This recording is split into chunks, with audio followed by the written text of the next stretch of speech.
Hello all, welcome to Up The Poshcast, the Poshcast made by the fans for the fans. Grab yourself a drink, put your feet up and listen in. And by the way, there could be some strong language.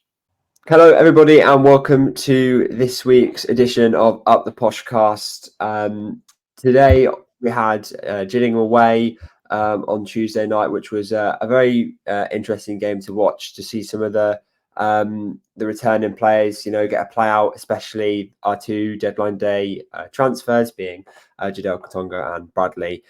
One day I'll figure out how to pronounce his name, but I don't think today is that day. So I'll throw it to you, Ashley. Sorry. How do you think Gillingham went? So do you know what? We actually started quite slowly, I thought, and it felt like Gillingham were probably going to get the first goal. So it was quite nice that Ricky managed to bury that chance that he had, because I've seen a few people comment it's not one of the easiest chances, and he's definitely missed those quite significantly, and we've seen others miss from that position this season as well. I think obviously we grew into the game, and then there was a big period from probably sort of 30 to 60 minutes where I felt like we were on top. They were getting a little bit frustrated, which sort of ended in the culmination of Bradley Dack sort of having a little bit of a tussle with Donne O'Brien Brady, which was quite nice to see from our side, is that the young lad's more than happy to stick up for himself against some greasy-haired, old, washed player that's had to drop down to League Two.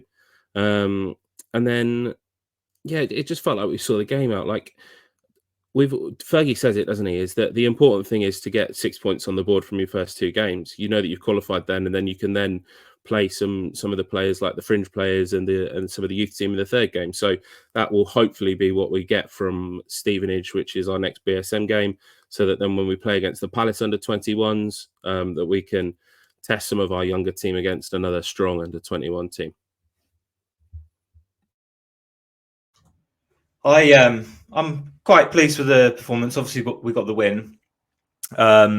I was slightly concerned at the beginning of the match. I think Gillingham were probably on top.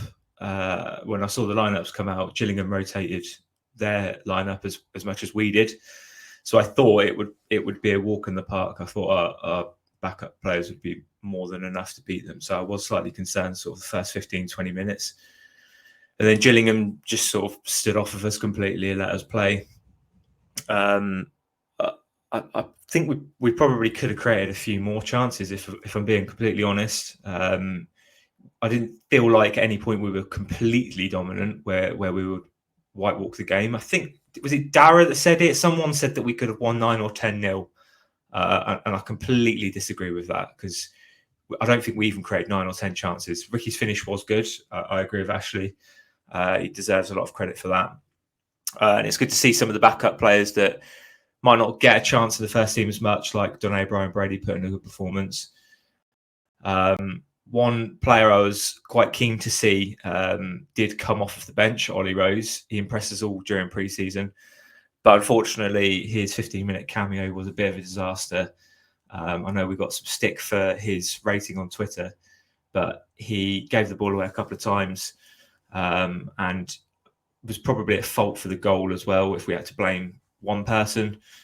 It's a difficult, it's a 15-minute cameo, it's his debut, it's a difficult one to perform in, but I think he's proved that he's not quite ready for first team football. Do you know what? I think that's probably been a little bit harsh, and like you said, lads, we sort of took some pelters for our ratings of Ollie Rose, but ultimately the way that I see it is that we sort of run a policy at the club where if you are good enough, you're old enough, and he was strong in pre-season to the point where we sort of were discussing before Varlin had come in, and it was like he would be our third choice centre back. Obviously, that was before Nevitt then got injured as well, so things rotate, don't they? And you sort of make decisions. Like, I know that he made a couple of sloppy passes, but I don't think we ever rated Manny as low as we did. And Manny did just as much, except Manny is 22, 23 years old, isn't he? So it felt like the ratings probably were a little bit harsh from some members of the Poshcast who are maybe not here to defend themselves today. They've ducked out because maybe they couldn't handle the heat. So I think that some were harsh. I'm not going to say I gave him a 6. Gillingham were always going to come on strong towards the end of the game, and to get yourself up to that match pace with 15 minutes is always going to be tough. I think that obviously Fergie mentioned that Katongo was probably only going to get 60. I think that actually playing him for the 75 then was probably more of a stitch up for Ollie Rose, because if he'd have had the 30 minutes, I'm sure he would have got significantly higher ratings from the majority, if not all. Yeah, I think the biggest question from that game as well, we're talking about players. Ollie Rose has signed a professional deal this summer, and as you were saying, he's going to be our third choice centre back, and it's all about that restructuring of the team after we lost our sort of back line. But towards the front of the pitch, Lods was speaking earlier about we could have created more chances. I thought. When we've got we've signed a creative engine in Chris Clark, right? That's what we've signed him for. And yeah, I've said multiple times we need to give him that opportunity to adapt, and this was a perfect game to give him. And he got an assist, which was really good. But I thought we could have created more through him. It's like we're not playing through him; we play like with him.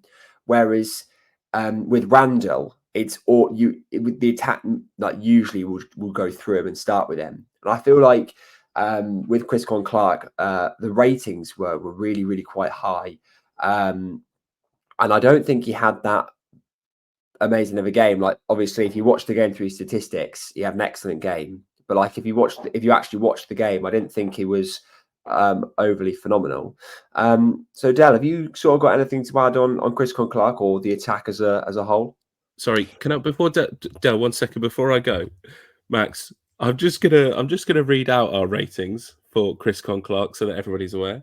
So I gave him a 6.5, Charlie 6.5, Del 6, John's given an 8.5, Lods a 7, and then Max, despite saying it wasn't that great of a performance, has put a 7.5. So Max, just quickly back to you. Yeah, are you throwing the ratings into dismay?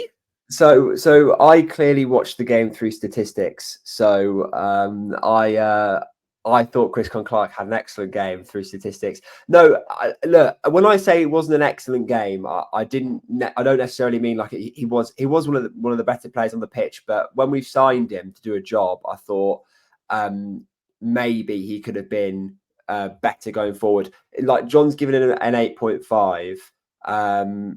And to be on that level for me, I've given a 9.5 this season, and I've given an 8.5. That wasn't a performance that I thought would get there. 7.5 I thought was fair considering we won 2-1.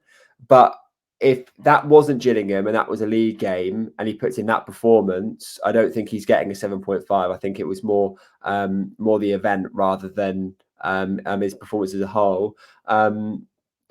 So yeah, I think that's my defense on Chris Clark. We'll throw it back to you, Del, on the attack. Have you got anything to add on that? Well, I actually quite enjoyed the game, to be fair. It's a new ground for me that I ticked off. I don't know how it's taken me so long to do it, but yeah, got that ticked off. Yeah, parking was quite good. Can't grumble the parking. Right outside the turnstiles. I think I have a little when I go to an away game, I always have a little game with myself. How close can I park? Don't think I could have parked any closer for this one. Going off on a tangent, but anyway, yeah, I enjoyed the game. Again, I've not heard that comment 9-10, 1-0, whatever. Absolutely no chance. We didn't create that many things. It was an enjoyable game. Clark, I didn't mind him. I actually thought he'd done okay. Probably not as much as I thought he would do. He seems to have he has better impact when he comes off the bench when he replaces Randall, for example. But then again, of Randall's performances lately, even I could probably come off the bench and improve. But that's just my opinion on that one. Yeah, I thought up front, again, I'm really disappointed with Mothersill. When he come on, it's just not very good. And I'm really, I was a big advocate saying, yeah, he's going to be the player of the season and all this, and he's going to do this. And he's been fucking pony. what's his name? Ricky Jady done all right. Nice finish. Took it quite well. And I was quite impressed with what's his name? Bradley. I was about to say fucking Ben, but Bradley. I even know. Yeah, that'll do. We'll go with that. So Bradley, great finish. What a introduction he had. Come on, lovely. He had to be fair, I think how many fans we take? 263. Yeah, about that. I actually think about 63 of those was fucking Bradley's family and friends all in front of us and around. So I don't know if you know, when he come on, all his friends were stood up taking a picture of him coming onto the pitch, and fair play, mate. He's definitely got some support. Defensively, we was okay. Ollie Rose, I think some of the with Ashley, I think some of the scoring was a little bit harsh. Yeah, he wasn't superb, but he wasn't really shit, was he? You know, it's his debut. He's come on. He's a bit nervous. Fair play to him. You know, he done all right. I might have marked him a little bit higher than he deserved, but it's your debut. You got to give somebody a little bit of slack there. Who else we got? I like Brian Brady, whatever his fucking name is. Okay, yeah, I liked him. He was and I've said, you know, during pre-season he looked good, and I even said about not even replacing him once the Sosa went, because I actually think he looked pretty good, and I'd have no qualms about starting him in a league game. And what I also like, so can't remember who said it earlier, is he had a bit about him. You know, he stood up, and what I've been criticising the team of late is nobody had the bollocks. It didn't seem that we had that bite in the team to like stand up for themselves, but you know, clearly he did. So you know, I'll stand corrected again. But overall, no, I thought it was a good game. But what I did notice is, like when we played Huddersfield and when we played Wrexham, we started off the best and then we ended up the worst. It was like role reversal against Gillingham. We probably, you know, we was probably doing what Huddersfield and Wrexham was doing, like just pacing out, finding out how the game's going to go. Once we worked out what we're going to do, we then changed. I think we was pretty much in control. I know Lod said we didn't think we was in control for most of the game, but I actually thought we was once we scored the first goal, I thought we was like, I didn't think we was going to lose. Disagree with Ash about the older slick-haired Bradley Dack. I actually think he's too good for League Two. You know, he is still too good for League Two, perhaps League One, but you can see there's still something about him. What an arsehole he is. I've never liked him, but yeah, so. But overall, yeah, not a bad game. Enjoyed it. Shame we haven't got one this weekend, but we have Lincoln next week, which quite looking forward to. On Chris Clark, so I gave him a 7 out of 10. The reason I gave him just slightly above average was his assist. He also made a couple of really good passes, but there is something very different about his play compared to Randall. Max said that we don't play through him. I think that's more about his positional play compared to Randall's. People talk about Randall not getting stuck in, and I think Chris Clark does that. He seems to run around a lot more than what Randall does. I think Randall looks for the space and he tries to preempt where the best place is to be, whereas I think Chris Clark, we were talking about on the group chat, weren't we? He plays with chaos, I think is how we described it. Randall's more of a system player, that's why Fergie likes him. Chris Clark is one of them players that you can't really predict what he's going to do. A maverick, almost. Lee Tomlin was the same. I know we compared Chris Clark to Lee Tomlin before the season started. It can be a good thing, but there hasn't been many mavericks in a system setup that have done well. And I don't know if Fergie will eventually coach that out of Chris Clark to make him more like Randall, or whether he'll embrace it and use him in certain situations where it might benefit us, because if we don't know what he's going to do, then the opposition definitely don't. So it can benefit us. It's just whether or not Fergie wants to use it or not. I think the thing with Chris Clark is that it's obvious that he is a very good footballer and he is very good with the ball at his feet.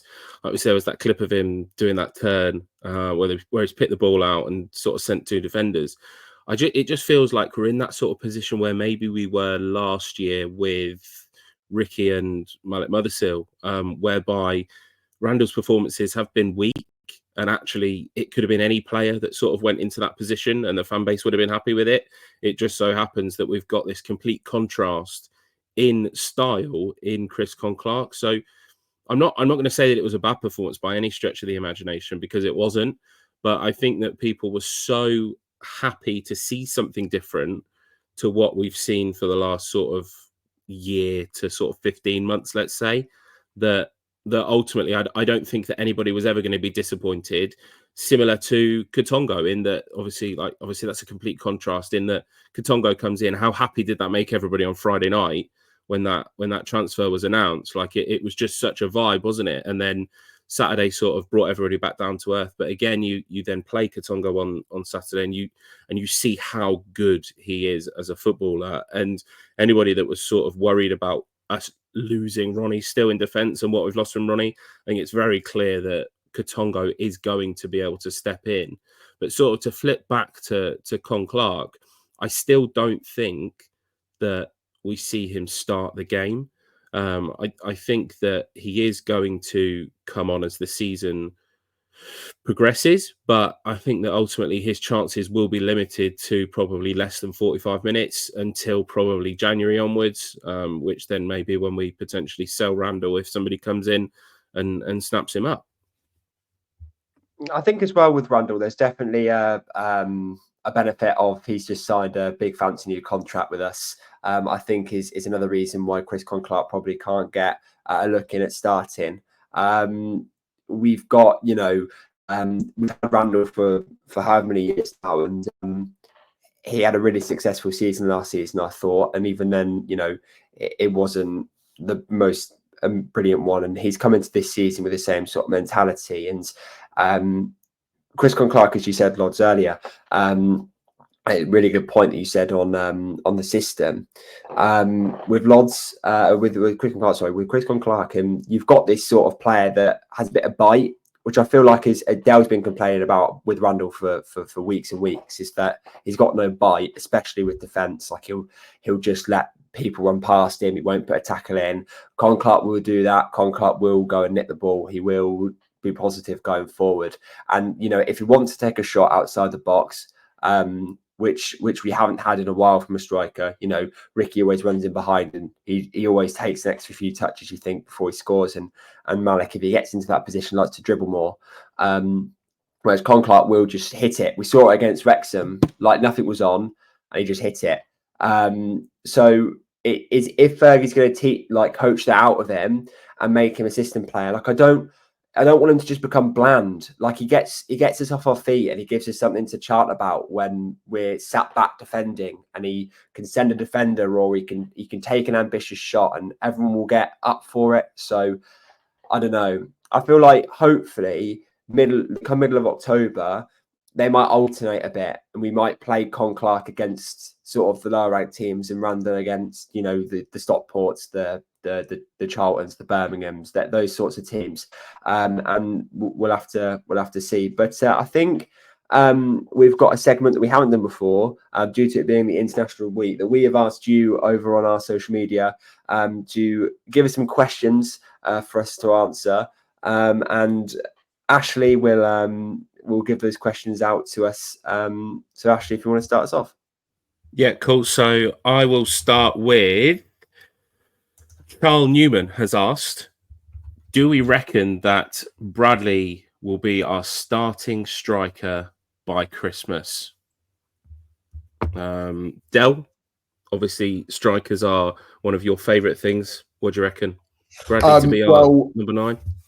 I think after the two recent performances, well, not recent, from the start of the season between Ricky and Mothersill, I don't think either has done enough to cement their place. Bradley, when he come on, didn't do anything wrong. I quite like the look of him. There is a strong possibility that he will be the top the starter by Christmas.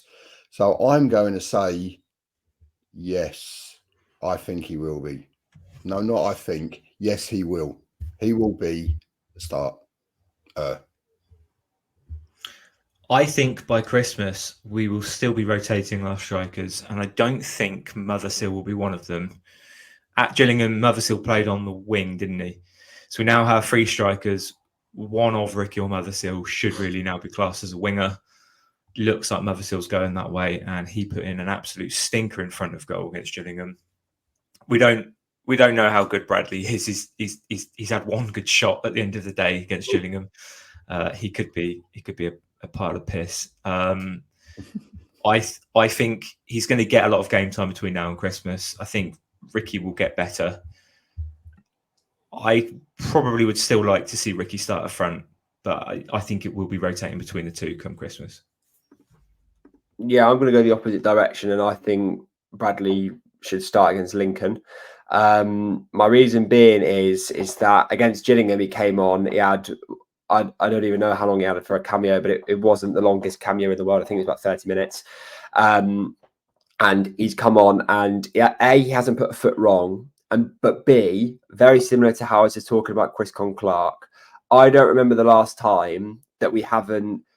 We saw it against Wrexham. We sat on their final, literally in their final third, and we just went side to side to the fullback, backwards, side to side to the fullback, backwards, and that was the style of play. Whereas Bradley, yeah, it is one shot, but he got the ball on the half turn and he hit it. And it's gone in, and we haven't had a player that has done that for a while, especially last season. I don't really remember a time where we'd scored from outside the box in such fashion. So I think with Bradley, he was really, really good, and I would look to Lincoln for that. Obviously, Ricky scored, and he's his biggest competitor for that striker spot. And I think, as Lods has said, those two will be our rotated strikers. But I also don't think Mothersill will get a look in on the wing over even Kean Hayes. I think he's probably one of our lowest choice wingers, especially after those 2 shots against Gillingham, where he seems to hit the ball twice in really good positions, and it went backwards. The ball didn't even go towards goal. Both of them went behind him. So I don't really understand how that happened. But look, let's see how the season goes on. But for now, I think Bradley and Ricky, Bradley's ahead for me in the striking position. I don't want to do a disservice to Bradley, because I did actually enjoy watching him play against Gillingham. When we watch Ricky play, he does one thing, which is run forwards.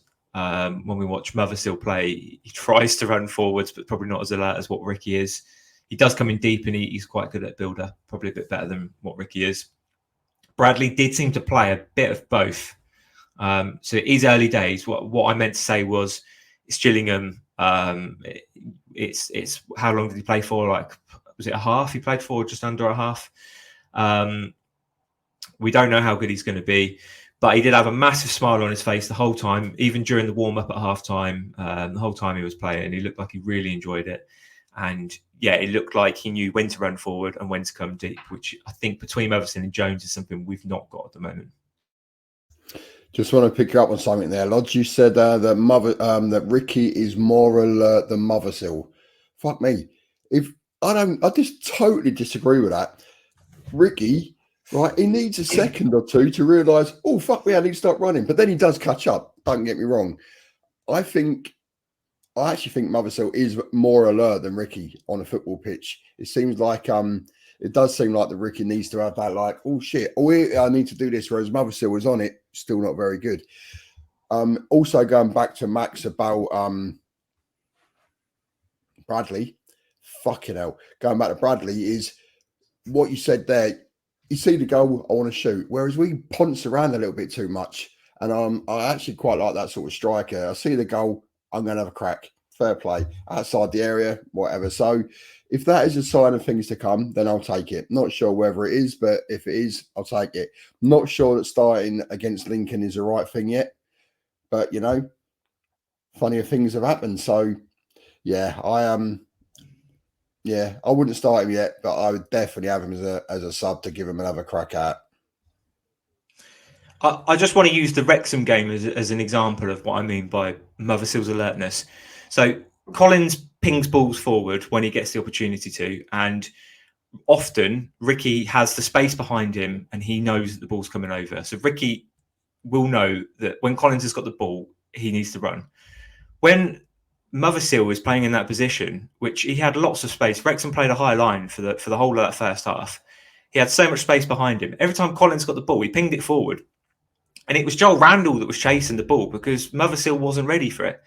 And I think if you're playing in that role, you have to be alert to the ball. If that's what Archie Collins is going to do, and I think if Ricky was playing against Wrexham, we wouldn't have had an issue. I think we would have been 2-0 going in at half time.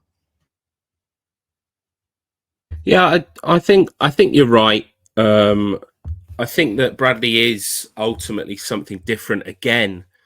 Like we talk about how different Motherseel and Ricky are. I think that Bradley is now a third different option in that he's a little bit taller. I'm not going to say that he's a little bit beefier, but he looks like he's more willing to sort of get stuck in up against the defender and put those challenges in. So I think that it's just nice that we've got three different options for sort of all scenarios. I know that obviously we mentioned last week that could there potentially be a change in system in that actually how great would it be to have two strikers up there? And I think that bringing in Bradley is a potential to sort of open that up. But all being said, I don't think he'll be our starting striker by Christmas. So the next question is a singular question for one of the hosts from Damn Daniel, which is it true Lods has the nickname Lobs in a certain group because he gets lobbed in net every game? Lods, would you like to come back on that? Listen, Damn Daniel is the worst football player I've ever seen in my life, but unfortunately I do have to play football with him every week on a Sunday. I am a self-proclaimed bad goalkeeper, and yes, I got the nickname Blobs because the ball often goes over my head because I cannot jump like professional goalkeepers. But Lods, you play Power League, don't you? You can't be being lobbed in a Power League goal. No, we do often play 11 aside. I don't get lobbed at 7 aside. That's embarrassing.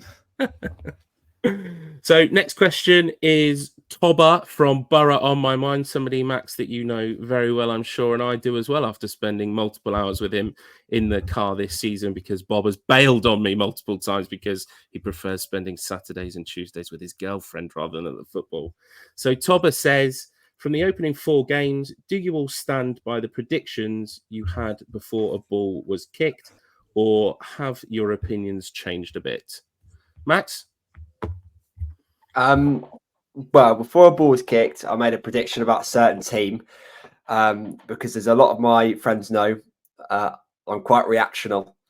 And when you bring about 30 players through the door, I really thought that they were cooking. They were onto something, and they've been far below my expectation. That team is Burton Albion.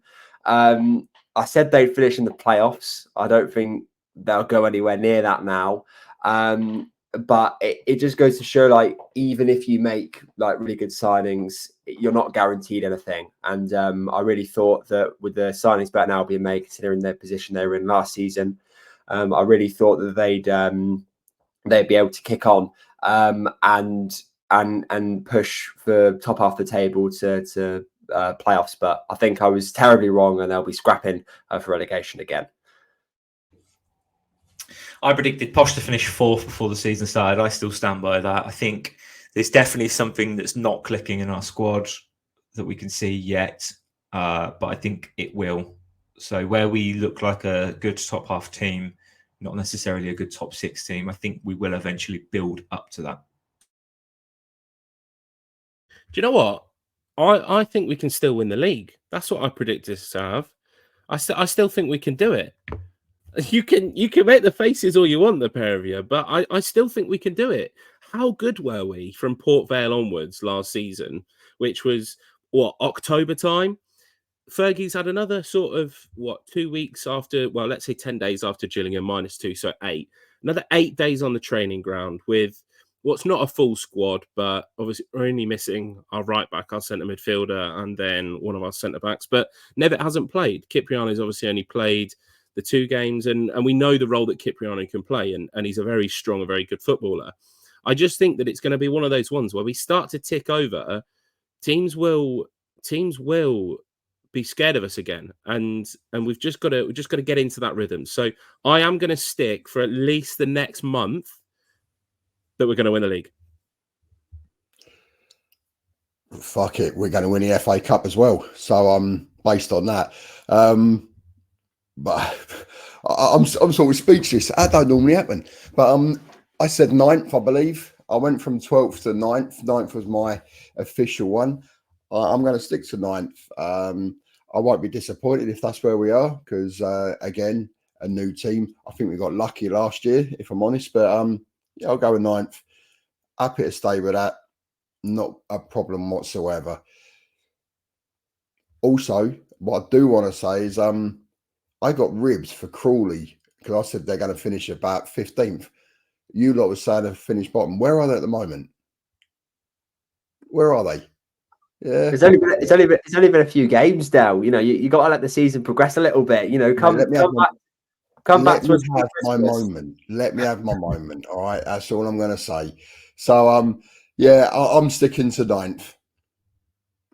Yeah, just sort of like on a posh prediction. I think I said 6th in my official predictions. I actually think we'll finish higher than 6th. I don't think we're going to finish 1st or 2nd, like Ashley does, but I do think that we're going to finish 3rd or 4th again. And my reasons are pretty much identical to Ashley's ones, where you think at the start we had last season, and I think like squad wise, maybe not in our defence, but squad wise, I think we're in a far better position than we were last season, especially with depth. You think we've got loads of players we can rotate. You know, one injury isn't going to, put us in the mud.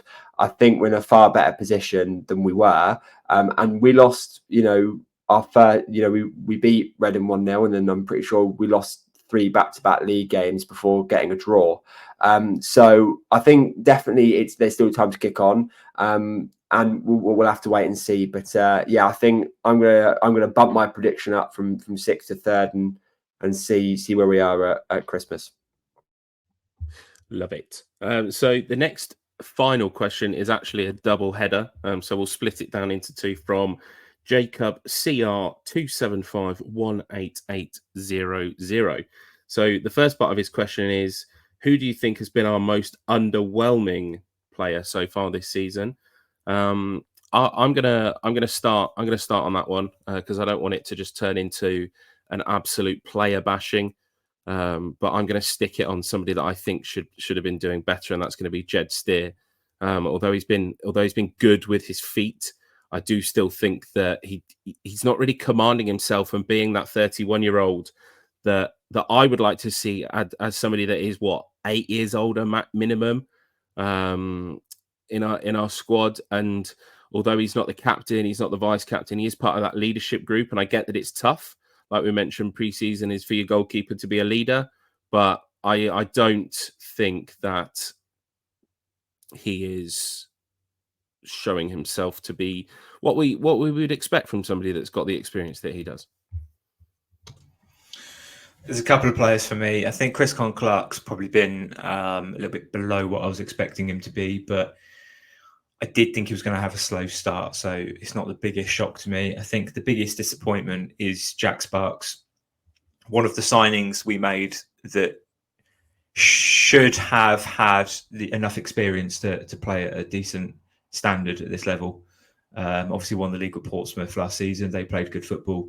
I think we were expecting him to be up and down that left-hand side, pinging balls in, helping out defensively.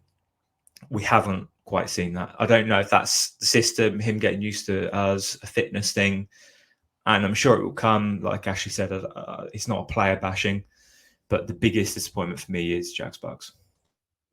For me, Mothersill. Yeah, I had high hopes, as I've already alluded to earlier.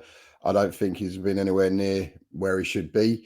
I'm not sure if I'm allowed to talk on his name, but I just have. Jed Steer has been a big disappointment. I don't know. He just seems to be a totally different keeper from last season. And what Lodge has already just said there, Sparks, from being pretty much an ever-present in the Portsmouth team that got did they win the league? I can't remember. Anyway, they got promoted so he must be half decent. I'm not too sure what the hype is about him, to be fair, because he hasn't really impressed as yet. Hopefully he's going to start picking up when we get back from pre-season from the international break. But yeah, I think I'll leave it at those three rather than go through the whole team. But Mothersill is my biggest disappointment, mainly because I hyped him up so much, making me look a bit of a twat, which I can normally do myself without other people doing it for me. But there we go. So yeah, that's what we got. I actually agree with Del. Mothersill is also my biggest disappointment. And I think it's just for very similar reasons that at the start of the season, I thought, well, he didn't get his chance. He's going to get his chance, and he's going to take his chance, and he's going to be a lot better than Ricky. And I think I'm pretty safe to say, and even with early doors, I think it's pretty safe to say that he's not. And I don't know if he's going to kick on. I don't know. I hope he does, but I can't really see it myself.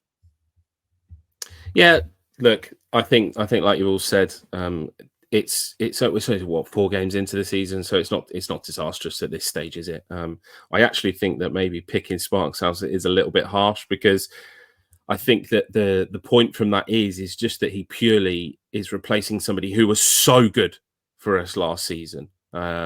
Whether Burrows was player of the season, Lodge, you can shake your head, but he's got all those assists and got those goals and contributed to those big moments. Sparks isn't that type of player, is he? And ultimately, he's probably got a little bit of PTSD from nearly signing for Cambridge, those absolute shitters down the road. That would be enough to put me off playing football for at least a month, if not longer. But then the flip side of Jacob's question is obviously who is the most impressive player of the season so far. I will probably start with that one. I think it's Sam Curtis for me. It's always nice. You don't know what you're going to get from a lone player. You don't know whether they're going to hit the ground running or sort of just sit in the back burner. Obviously, we've had many a poor lone player, haven't we, in the past that haven't contributed. But for the second year running, it looks like we've got another fantastic, well, actually the third fantastic right back, because Katonga was also a fantastic right back by the end of the season. So it's nice that although we can't seem to lock down the position with a permanent player, Sam Curtis has definitely been the most impressive for me. For me, Emmanuel Fernandez. I even give him the credit of giving his full name. It is Emmanuel, isn't it? But anyway, I've actually been really impressed with him. Fucking hell. Again, I'm eating my words because I've already said before that I didn't think he's a professional footballer. I didn't think he'd be starting any games. But fair play to the lad. He's done all right. He's been consistent. Yeah, I think he's done really well. So fair play. I don't think he deserves to be dropped as yet because he hasn't done anything wrong as yet. And another one for me is mate, Brian O'Brady. Fucking hell. Dob, whatever you want to call him. I've been really impressed with him as well. You're sitting there fucking taking a piss. I could have some illness, you don't know that. But anyway, you'd have bloody told us if you did. You're not going to keep it on your chest, are you? I'm shy. Fuck off. Yeah, I know. So anyway, I actually those are my two that I've been really impressed with. On top of from that I expected not as much from. So yeah, fair play to both of them. Yeah, annoyingly, the two that Dell's picked are the two that I was going to pick as well. So Brian Brady, we didn't think was going to get much game time this season, and we were led to believe it was a number 10. He's done really well in the midfield, but my choice was going to be Manny Fernandez. purely based on, similar to what Dale said, I was really harsh on him at pre-season and maybe the first couple of games. I think I called him a calamity in one of the episodes. He actually isn't that bad. I don't think he deserves to be our fourth choice centre back. He is shaky. He is probably the worst in possession out of the centre backs, but he is good defensively. He offers us something different with his aerial threat, and I can see a world where he improves now, where he gets into the team. Pre-season, we were discussing whether he needed to go out on loan. I don't think he should have gone out on loan. I think he's got a path now into the first team. Yeah, so let me come back to that one regarding Manny. It's going to be a big shout here, a big shout. You said he can't really play out from the back. 100% agree with that, but not much gets through him. Not much gets through him. So, is he going to be our next Zaquani? Big shout. I know. I love Zaquani. Superb. Nothing got through him. He was like that rock. He got literally nothing. But I think we'll be the first to agree he wasn't the best at playing out. He was that type of defender that no frills, ball ain't going past me, not scared of getting stuck in. I know it's a big shot, but that is the way I potentially see Fernandez's play rather than the Ronnie Edwards sort of play. You know what I mean? I've noticed a couple of people mention this as well. He seems to have taken on quite a bit of a leadership role on the pitch as well with organising. I thought when he was what was the first time game, Huddersfield? I thought when he was communicating with Wallen, it might have been Wallen not understanding sort of the language or maybe the system, and Manny was trying to help him through. But obviously Wallen wasn't there Tuesday night, and Manny was still organising the midfield, making sure the defence around him are all where they should be. He could be a future captain for us. And if we don't think that he can develop into a player that will sell on for a lot of money, Dale could be quite right. He could go down as a cult hero like what Zakuani did. I can see a world where that happens. Hello? Oh, hang on. Wait. Are we sure here? The bloke's taken a bashing for the last sort of 4 weeks, and now all of a sudden he's going to be a cult hero and club captain. Shall we start chipping away at the statue? Don't get me wrong. I fucking love the guy. I get excited every time we get a corner now. But what is this turnaround? Start the fundraiser now. Jesus Christ. Anyway, let's not go that far. But the thing is, I think it's a prime example that players can turn you around and players can turn you off. I've gone full circle at the moment with Fernandez, the same way I've gone full circle with Mothersill. So, what I'm trying to say is I will give people the opportunity to win me over. So Mothersill, you need to win me back over. Ricky, you need to win me around. And, Manny, fair play. I can't, I can speak good of the man. So coming back to my point on the most overwhelming player before we move on to some Lincoln chat, I think I'm very similar to the people who have said Sam Curtis. I think at the start of the season, I say start against Huddersfield, both fullbacks were poor, and then he's kicked on and is now impressed me every single game from there on out. And I think one player that I don't think has been mentioned yet is Ado. He's definitely been one of my most, one of the players that has impressed me most. I was very, not necessarily harsh, because I did really like the look of him. I think more of the fact that in pre-season, he took a long time to think about what he was going to do when he gets to the box. And I still think there's an element of that. But I think he dispatches the right ball more times than he doesn't, and that is ended up getting him. I think he's on 3 or 4 assists now. So that's ended up getting him that sort of GA. So I think that's really good, and that's impressed me. And we've done really well replacement wise to replace a player of F. Mason Clark's standard. Maybe not. We haven't seen the goals that Ado can bring yet, but 3 assists, you can't really complain. Lincoln then next Saturday after the international break weekend. I think Lincoln will be a tricky game, especially on the back end of last season, because that's all I've really got to go off. And obviously they're up there in the playoff places again this season at the moment, early doors again, but they are up in the top half, the top end of the table even. They had that really good patch last season after we drew 0-0 to them, where they just seemed to like stop being able, they weren't able to not beat people like by 3, 4, 5 goals. It was really, really good. And I think their manager is a lot to play, has a lot to play for that. And they're a really good team, really well structured. They lost Sorensen in the summer, and I think they've replaced really well in that squad. And I think it's going to be a tricky game again, very similar to Wrexham. But I think this is definitely going to be an even tougher challenge than what Wrexham was. So, Ashley, would you like to give your thoughts heading into next Saturday? I'm going to be honest, I'm a little bit worried. It's another home game. Lincoln, like you say, are very strong. We've not been too strong at home this season.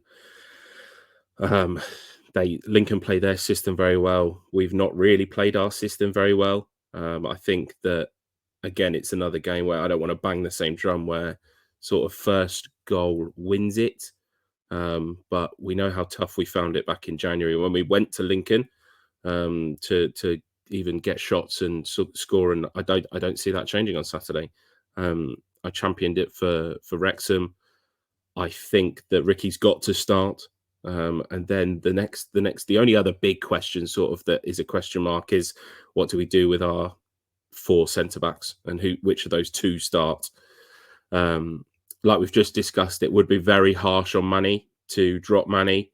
But I can see it being Varlin and Katongo that start the game, which is a shame for Manny, because, like you say, like he doesn't deserve to be the 4th choice centre back. I think he probably is the 3rd, but then it's not fair on Nevitt to be the 4th choice centre back. So it's a fantastic place to be in defensively, but I'm concerned for Saturday that there's the chance that we may not start the way that we want to, and even if we do, are we going to get the goal?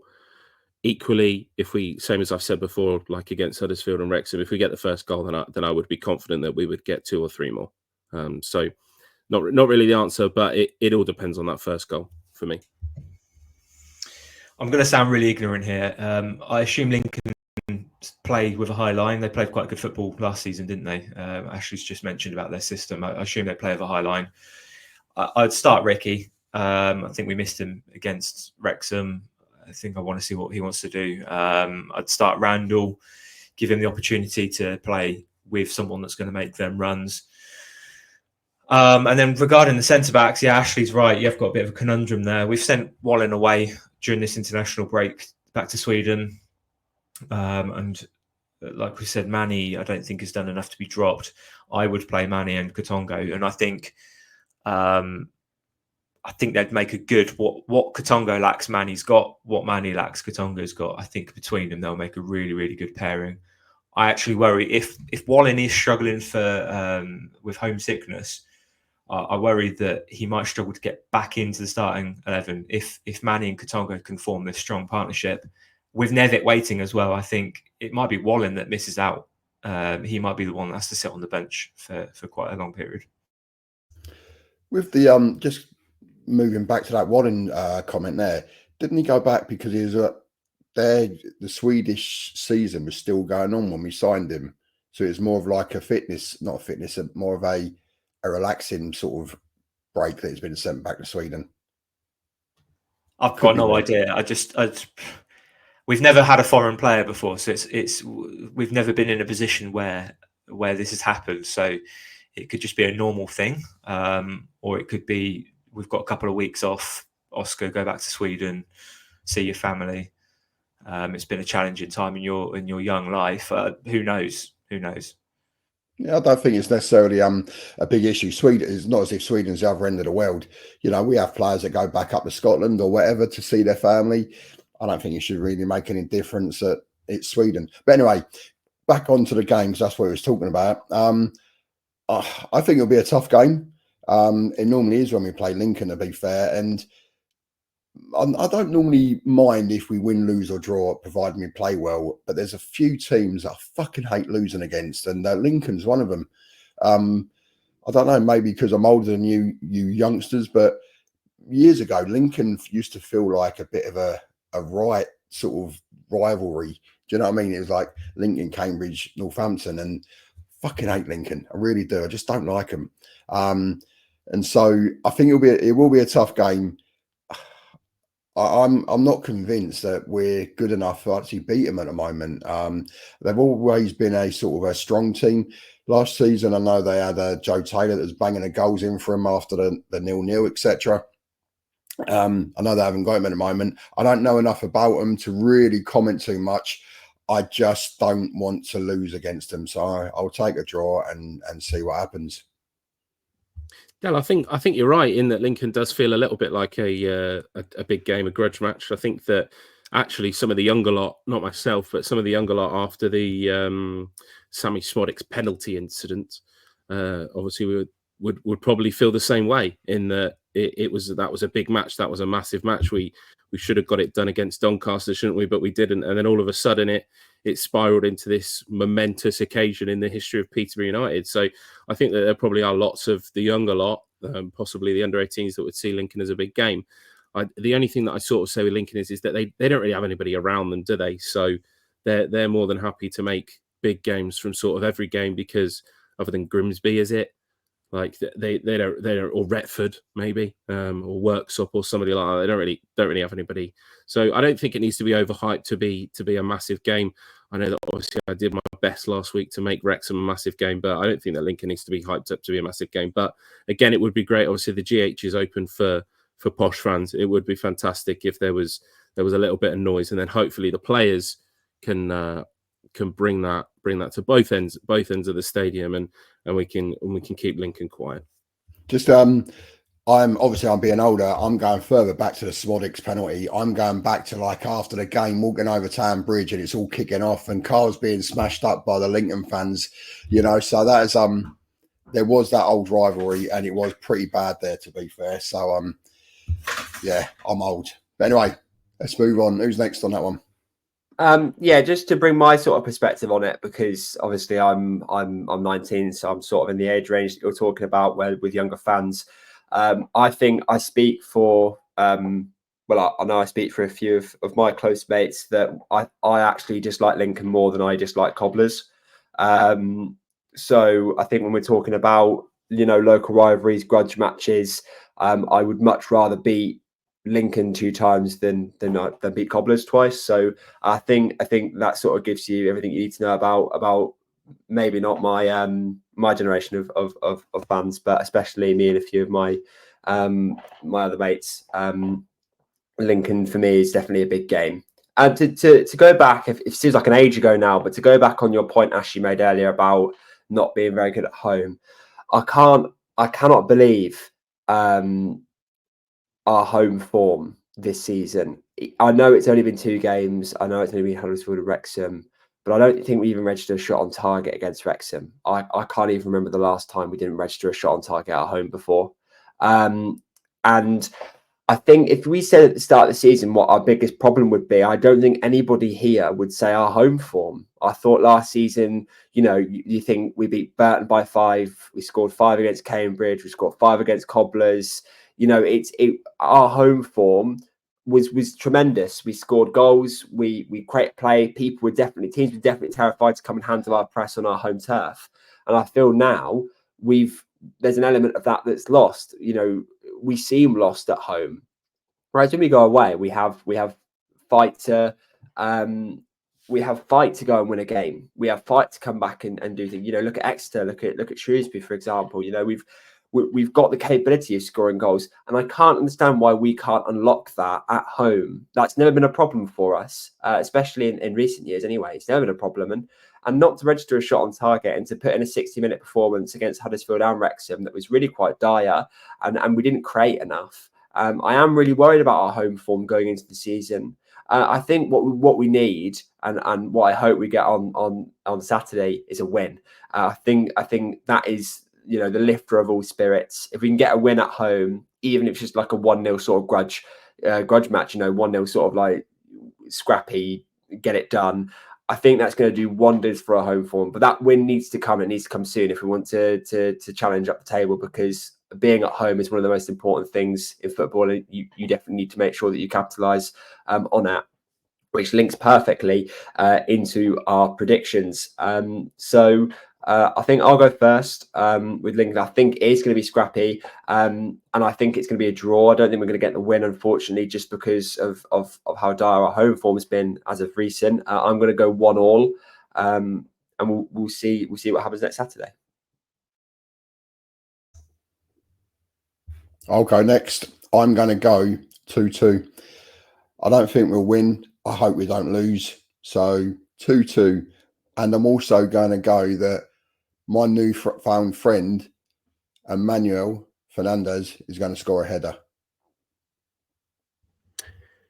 Do you know what? I'm going to go 0-0. I think it's going to be really boring, which is not like me. Normally, I can get off my seat. We've predicted 3 draws so far, so I hope that Lods is going to predict something different. Yeah, I'll lighten the mood. I think agree on all the points on the home form. Darren Ferguson must be really angry that we've had 2 really shocking performances at London Road. I think we're going to have a very dominant performance, and I think it will be 3-0. I think we'll get the clean sheet as well. Well, I think that's everything from us for this week. So thank you very much for listening. And hopefully we can get that result against Lincoln next week and lift some spirits overall. So yeah, thank you very much for listening, and up the posh. Up the Poshcast. Yeah. Up the Poshcast. Thank you all for listening. Don't forget to follow us on Twitter at Up The Poshcast. Let us know your feedback. Give us any ideas for topics you would like to discuss or any questions you'd like us to answer. Up The Poshcast.